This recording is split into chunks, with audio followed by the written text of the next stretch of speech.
साथियों, पड़ोसी देश नेपाल में चारों तरफ कोहराम मचा हुआ। कोहराम बोले तो आगजनी की घटनाएं हो रही हैं। आप लोग अपने टीवी चैनल के माध्यम से ये अवश्य देख पा रहे होंगे कि किस तरीके से वहाँ पे तख्तापलट की कोशिश, इनफैक्ट कोशिश की अभी थोड़ी देर में जब मैं आपसे ये बात कर रहा हूँ तो वहाँ के आर्मी चीफ का संबोधन होने वाला है।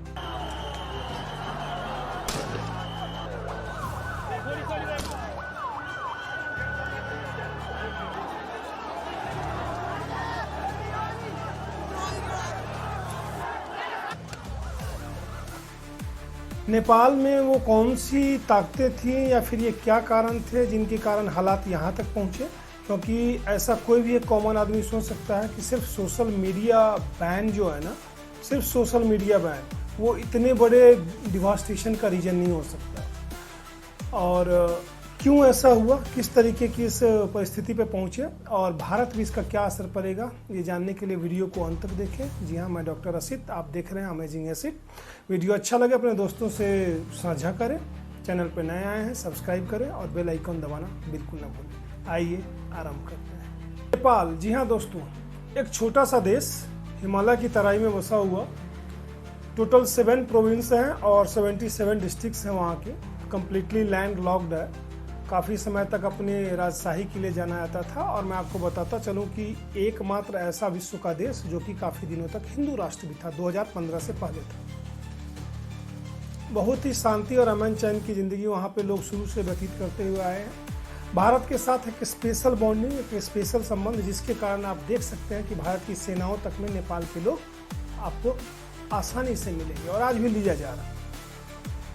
8 सितंबर 2025 को वहाँ की सरकार, प्रधानमंत्री के.पी. शर्मा ओली और राष्ट्रपति जो है रामचंद्र पौडेल, वो सर्कुलेशन जारी होता है कि भाई वहाँ की जो सोशल मीडिया है ना, उस सोशल मीडिया पे पूर्णतः प्रतिबंध लगा दिया गया है। प्रतिबंध का मतलब ये कि अगर आप सोशल मीडिया को यूज करना चाहते हैं और सोशल मीडिया भी वहाँ पे अगर सही तरीके से काम करना चाहते हैं तो उसको गवर्नमेंट के दिए हुए फॉर्मेट में रजिस्ट्रेशन कराना होगा। उसमें कंप्लीट सारे ही, इंस्टाग्राम की बात कर लो, फेसबुक की बात कर लो, आप एक्स की बात कर लो, यूट्यूब की बात कर लो, ये सारे आते हैं उसमें। 9 तारीख से वहाँ पे एक अंतर में एक तरीके का यूथ के बीच में, जिसको कि जेनजी बोला जा रहा है, उसके अंदर में एक ज्वाला सी धधकना जो है ना वो शुरू होता है। इनफैक्ट 8 की रात में हुआ है, 9 से ही। और ये देखते देखते एक ऐसे विस्फोट का रूप ले लेता है जो कि कहीं ना कहीं अब आप को रिलेट कर पाएंगे इसको बांग्लादेश में जो हुआ था उससे। मैं उस पर बाद में आऊँगा, पहले मैं बताता हूँ कि ये जो हो रहा है ये हो क्यों रहा है। साथियों, सोशल मीडिया को बैन करने के पीछे सरकार के जो फैक्ट्स थे वो ये थे कि बहुत सारी फेक न्यूज़ और बहुत सारी ऐसी चीज़ें जो कहीं ना कहीं एंटी नेशनलिज्म को प्रेरित करती हैं, वो सोशल मीडिया के थ्रू फैलाया जा रहा है। वहीं पे विरोध करने वाले इन छात्रों का कहना है कि हमारी 2 प्रमुख चीज़ें थी। पहली चीज़ कि यहाँ पे हम पढ़ाई लिखाई काफ़ी ज़्यादा करते हैं और यहाँ से चीज़ें सीखते हैं, आप चाहे यूट्यूब हो, फेसबुक हो, और फिर हम रिलेटिव्स वगैरह से कैसे बात करें, इस तरीके से। एक प्रदर्शन शुरू होता है। प्रदर्शन देखते देखते पूरा देश व्यापी हो जाता है। एक नाम आता है वहाँ बंदे का, सुदन गुरुंग करके। सुदन गुरुंग लगभग 36-40 साल का आदमी है, जो पिछले 10 सालों से 20 करोड़ रुपए की फंडिंग की थी वहाँ पे। नेपाल में जब भूकंप आया था तो उसका बेटा जो था वो एक्सपायर कर गया था उस भूकंप में, और उसके बाद से वो सरकारों के प्रति एक्टिव एंटी रूप में, ठीक है। अब वो देशव्यापी जो है ना, ये आंदोलन देशव्यापी हो जाता है और उसके बाद फिर क्या होता है कि वो सरकारी भवनों पे, सरकारी जगहों पे प्रोटेस्ट करने लगते हैं। पुलिस मोर्चा संभालती है, आंसू गैस के गोले, कहीं पे पैलेट गन्स और कहीं पे 1-2 गोलियां भी चली हैं। और होता क्या है कि इसमें 22 प्रदर्शनकारी, अभी तक की जो खबर मिली है, 22 प्रदर्शनकारी जो है वो एक्सपायर करते हैं, मौत के मुंह में पहुंच जाते हैं। इस आग को और हवा मिलती है और उसके बाद जो है ये विरोध जो है कम्प्लीटली जो है वो बिल्कुल, पहले भी वायलेंट ही था, कोई गलत न लें आपकी, भाई जब गोली चली थी तब वे बड़े आराम से कर रहे थे। हुआ क्या था कि 9 सितंबर को ये जो सुदन गुरुंग है, इसने एक आह्वान किया। और मजे की बात आपको मैं बताता हूँ, ये तो खैर रिसर्च का विषय है कि जब सारी सोशल साइट्स बंद थी तो ये इसने कहाँ से इतनी भीड़ इकट्ठा की कि भाई हम अपने बुक्स वगैरह हाथ में ले करके और फिर हम सड़कों पे हम मार्च करेंगे। लेकिन वो शुरू से ही जो भीड़ थी वो हिंसक भीड़ थी। आज के डेट का सिनेरियो ये है, जब मैं अभी आपसे बात कर पा रहा हूँ, कि नेपाल कम्प्लीटली लगभग 30% जल चुका है। वहाँ के जितने भी बड़े बड़े सरकारी भवन थे, चाहे आप राष्ट्रपति भवन की बात कर लो, चाहे आप संसद भवन की बात कर लो, सुप्रीम कोर्ट की बात कर लो, कम्प्लीटली जलाए जा चुके हैं। जितने भी वहाँ के, चाहे वो एग्जिस्टिंग नेता हो या फिर वो एक्स नेता हो, उन सभी के घर, कोई भी, सारे नेताओं ने इस्तीफा दे दिया। प्रधानमंत्री केपी शर्मा ओली की बात करूं, पुराने पुष्प कमल दहल प्रचंड की बात करूं, पृथ्वी गुरुंग हो गई, रमेश लेखक हो गए, पुराने जो पीएम थे शेर बहादुर देउवा, वो वित्त मंत्रियों को उन्होंने दौरा के वित्त मंत्री को पीटा है। विदेश मंत्री का विजुअल्स आ रहा है जो कि वो जान की भीख मांग रही है। पूर्व पीएम की वाइफ जो है वो घर में ही आग लगा दिया, जल गई जिंदा। इस तरह का हो रखा है। नेपाल के मुख्य शहरों में बात करूं, चाहे वो काठमांडू हो, चाहे वीरगंज हो, चाहे विराटनगर हो, चाहे पोखरा हो, चाहे भगतपुर हो, चाहे ललितपुर हो, चाहे धरन हो, कोई शहर ऐसा नहीं है जो बचा हुआ है और सब जगह आग लगी हुई है। अब देखते हुए सरकार ने बोला कि नहीं जी, हम फैसला वापस लेते हैं और हमने फिर बैन को हटा दिया। तो ये प्रोटेस्ट खत्म हो जाना चाहिए था, लेकिन नहीं।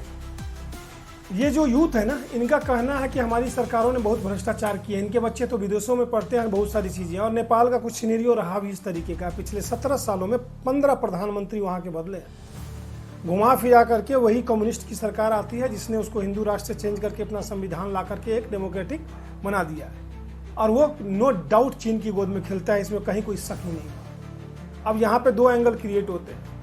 कम्युनिस्टों का जो माइंड सेट है ना, वो इसी तरीके का ही होता है, अपना भरो और बाहर सबको चूरन चटाते रहो। और इसी का परिणाम है कि आज नेपाल का जो युवा है ना, वो शहर जो है कंप्लीट उसको नाश करने पर तुला हुआ है। सड़क पे आ चुका है वो नेपाल का युवा। जिसको देखो उसी को, किसी को बख्श ही नहीं रहे भाई, किसी को नहीं बख्श रहे हैं वो, चाहे वो पूर्व हो, चाहे पूर्व हो, हर किसी को। अब बिल्कुल वायलेंट। चाइना में भी ऐसा ही कुछ हुआ था, एग्जैक्टली मैं शहर का नाम भूल पा रहा हूँ, ठीक है। लेकिन पता है आपको कि कंप्लीटली गिरा हुआ कंट्री है, कोई सोशल मीडिया और दिस दैट नहीं है। उसको बुरी तरीके से टैंक के नीचे कुचलवा दिया था इस कम्युनिस्ट सरकार ने। टैंक के नीचे लगभग 1100 स्टूडेंट्स को जो प्रोटेस्ट कर रहे थे, आप चेक कर लेना गूगल पे। खैर, यहाँ आते हैं। लेकिन एक सवाल और उठता है कि चाहे वो राजनेता हो, चाहे वो प्रधानमंत्री हो, राष्ट्रपति हो, देश की जनता को हक है सड़क पे आकर के अपना प्रोटेस्ट करने का। लेकिन जिस देश को बचाने की बात आप कर रहे हो, उस देश के संसद भवन फूंक रहे हो, उस देश की सुप्रीम कोर्ट को आग लगा रहे हो, उस देश के राष्ट्रपति भवन को फूंक रहे हो, सारे प्रधानमंत्री के घरों को तुम आग लगा रहे हो। ये कौन सा देश का विकास कर रहे हो भाई? ये क्या कर रहे हो? अब यहाँ से निकलती है एक चीज, थोड़ा सा पैटर्न को समझिए। बांग्लादेश में जो हुआ था ना, उस बांग्लादेश में भी मुख्य जो लोग थे वो स्टूडेंट्स ही थे, तथाकथित स्टूडेंट्स, जो जाकर के और बेगम शेख हसीना वाजेद के राष्ट्रपति भवन में घुस करके और किस तरीके की फोटो आई थी, देखा था आपने, वो भी तथाकथित स्टूडेंट्स ही थे। अब इन्होंने, यहाँ तक सही है भाई, तुम प्रोटेस्ट कर रहे थे, तुम्हारे अगेंस्ट में गोलियां चली। अब पहले बोला कि भाई बैन करो, जी बैन हट गया, बैन। उसके बाद बोला केपी शर्मा ओली जो है इस्तीफा दो, उन्होंने इस्तीफा भी दे दिया। प्रधानमंत्री क्या पूरी कैबिनेट ने इस्तीफा दे दिया। अब कोई और अंत नहीं है। तो इस पैटर्न को समझना पड़ेगा। ये एक तरीके से चाइना को ना एक थप्पड़ है अमेरिका के तरफ कि जग जाओ। तुम 3 फोटो खिंचवा रहे थे ना रसिया भारत के साथ में, ये बगल में नेपाल है, इसको हमने एक झटके में ही हिला दिया इस तरीके से।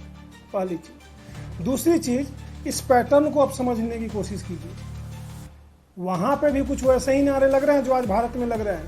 केपी चोर देश छोड़, केपी चोर देश छोड़, केपी चोर देश छोड़, केपी चोर देश छोड़, केपी चोर देश छोड़। जी हाँ, ये नारा लग रहा है वहां पे। बांग्लादेश में क्या किया गया? सबसे पहले चुनाव प्रक्रिया पे सवाल उठाया गया कि भैया नहीं, चुनाव गलत तरीके से कराया गया, हम तो उसका बहिष्कार करेंगे, दिस दैट। और उसके बाद ये चीजें हो गई। नेपाल छोटी सी कंट्री, 3 करोड़ की कंट्री है कंप्लीट। बावजूद इसके, क्योंकि इंडिया के साथ इसके रिलेशंस बहुत इंपॉर्टेंट है और हमें बहुत फर्क पड़ता है उन चीज़ों का। बहुत सारी, हमारे तो बिहार के बहुत सारे रिश्तेदार वहाँ पे रिश्ते होते हैं, शादियाँ वादियाँ होती हैं। और मजे की बात मैं क्या बोल रहा हूँ, मजे की बात यह है कि भारत में जो गिद्ध बैठे हुए हैं ना, उनकी नज़र बहुत तगड़ी है। और अभी एक ट्वीट आ गया उस संजय राउत का, क्या लिखते हैं वो कि पड़ोसी के घर में आग लगी है तो अपना घर दूर थोड़े ना है। अब सोचो इनका माइंडसेट। अरे भारत को तुम हिला दोगे। भारत को जेपी आंदोलन में जब प्रदर्शन हुआ और उससे बड़े बड़े प्रदर्शन हुए तब भी वो अहिंसात्मक तरीके से हुआ। इस देश का प्रधानमंत्री एक ऐसा राष्ट्रवादी नेता है जो देख लो आप 2 tenure chief minister, 3 tenure prime minister, उनके नेताओं की तरह नहीं है कि अपना घर भर रहे हैं, अपने बच्चे पढ़ा रहे हैं। लोगों को पता है कि मोदी कहीं कुछ लेके 1 पैसा नहीं जाने वाला, उसकी नीयत पे किसी को शक ही नहीं है।